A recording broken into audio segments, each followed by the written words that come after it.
Good day, and welcome to DelValNow. I'm Al Hunter Jr., your host. Today we are going to speak to Armond Mosley, author, lecturer, and man of God. Armond has an interesting story, and one in which we all can relate. Armond is the founder of Kingdom Workshops, LLC, a Christian-based organization focused on educating, motivating, and activating individuals to fulfill their God-given purpose in life. Through Kingdom Workshops, Armond has had the opportunity to work with many churches, universities, and civic organizations to provide solutions to the issues and challenges facing their respective constituencies. In fact, it was issues and challenges that brought Armond to this place, a place of doubt, mistrust, and lack of faith in the God he believed in.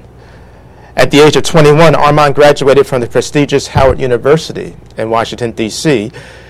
His degree in chemical engineering and a job at a leading pharmaceutical company positioned Armond for success. At least, that's what he thought. It is through his trying experiences that Armond has penned his first book, Rededication, a story of sex, repentance, and restoration. The book talks about his struggle with sexual sin. Welcome to DelValNow, Armond. Thank you.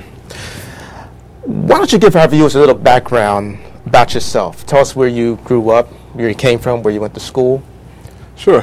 Grew up in Huntsville, Alabama.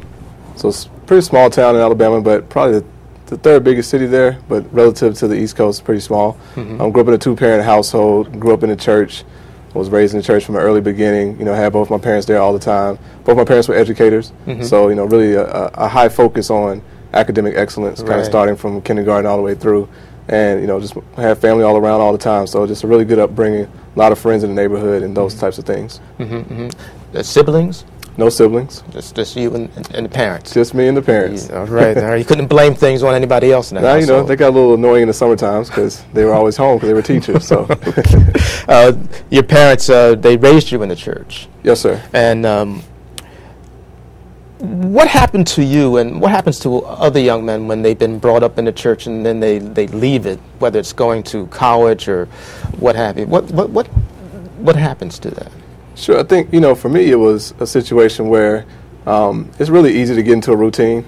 So when your parents are, they're taking you to church up until you're 16, then when you drive yourself, they still expect you to be there. But once you get out into college, you have a couple different things kind of pulling at you. One, you don't know where a local church is that you can join, so it's really easy not to go on Sundays. And then two, you got a lot of different people that you're meeting and friends, and so if they're not active in church, it's really easy to just kind of fall into a cycle of not attending. So probably after the first few weeks of school, I went to the chapel, but quickly thereafter, I kind of just started to rest in on Saturdays, rest in on Sundays, partying on Saturday nights. It's hard to get up on Sunday if you're doing that, and so before I knew it, church was becoming more of a backseat type of thing. Yeah, that's not so unusual, though. I think many people who have been brought up in the church and then they get sort of their freedom away from their home church and away from their parents, they kind of go a little, they do a lot of things that they probably wouldn't do at home.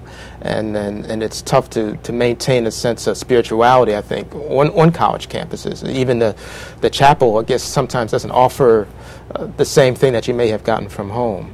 Yep, absolutely. My mom would call me on Sunday afternoon and say, hey, did you go to church today? And I would always be like, yeah, I didn't make it today. So it was one of the things where it became really easy to not go. And so when you're looking at that part of it and then you're being exposed to different things, different vices that, have the opportunity to kind of pull you into a backslidden state, it becomes much easier not to be as convicted about those things. Not many young men and women who go to college for the first time are prepared for that whole experience of that freedom and that new sense of not having to report to anybody. What was one of the things that shocked you the most when you got to Howard? I would say probably the number of activities that you can do that are non-school related, parties. There you go. Okay. It was a party pretty much. Especially those first 2 weeks when it's just a freshman on campus, it's nothing but parties every single night. And so you get into, again, it's really about a routine. So it becomes very familiar to you. So going to the club is like brushing your teeth, and just becomes to a point where even when I was in high school, we had parties and clubs that we went to. Right. but the regularity of that was not nowhere near as it was when I went to college, where it's, pretty much every single night there's an opportunity to go out. And so you really, the big shock is, one, this is an opportunity that you have every day, and then two, how do you balance that? So that was kind of one of the biggest challenges. Right. In your book, you talk about some of the people that you met at Howard. Talk a little bit about some of the folks you met during your freshman year there. Sure. My next door neighbor is probably still one of my closest friends, and there was two other guys that lived on my floor. They were all from Chicago, and so we were like, four peas in a pod, if you will, and we hung out on campus. We were pretty much from day one just grew a very strong bond and are still very close today. Actually, one of them will be turning 30 pretty soon, so we're all coming in town to celebrate their birthday with them. So I would say some lifelong friendships were created from those first days. Yeah, it's interesting. In college, I think that's where a lot of your long-term friendships are created at that level. High school is kind of different, and elementary school, it's just nothing to that. But in your workshops and in your book, you talk about something very serious, and it'll make the most of the topic for today. You talk about losing your virginity, and was it in college or high school that you lost it? After high school. After high school, okay. Now, in college, there's a lot of sexual activity that goes on, and how can Christians avoid it, or can they avoid it? Is there any way to get around that? It's a good question. I think it's definitely in front of you on a day-to-day basis, but one of the things that, if you're a Christian and you're really committed to that walk, that you have to do is seek out other Christians. So the irony in my situation is, while I'm saying I didn't go to church on Sundays and things of that nature, I wasn't necessarily seeking out other Christians to kind of yoke up with, if you will. My friends professed Christianity in the same way I did, but we didn't have anyone around us who was a stronger Christian in that walk that could hold us accountable to the different things. So, as a matter of fact, I could think back to times where the guys who didn't go out to the clubs, in that moment, in my immature state, I saw them as being, lames. And they might have just been saying, you know what, I know that going to the club is just a slippery slope. And so I think one of the biggest things you can do is to kind of put people around you that are supportive of that lifestyle that you're trying to maintain. Yeah, and sometimes it's hard to find those folks, and because a lot of people who profess to be Christians at that point, the temptations are very, very, very strong on college campuses, and it's really hard to resist that. But let's move on just briefly. Let's move on to the beginning of your professional career. You graduate with a chemical engineering degree from Howard. Yes. And good GPA? Yes. And then how about your lots of job offers? Yeah, quite a few. I accepted the offer pretty early on, but I had quite a few on the table. Big salaries? Relative term, but I thought it was pretty good at the time. Lots of women wanting to be with you?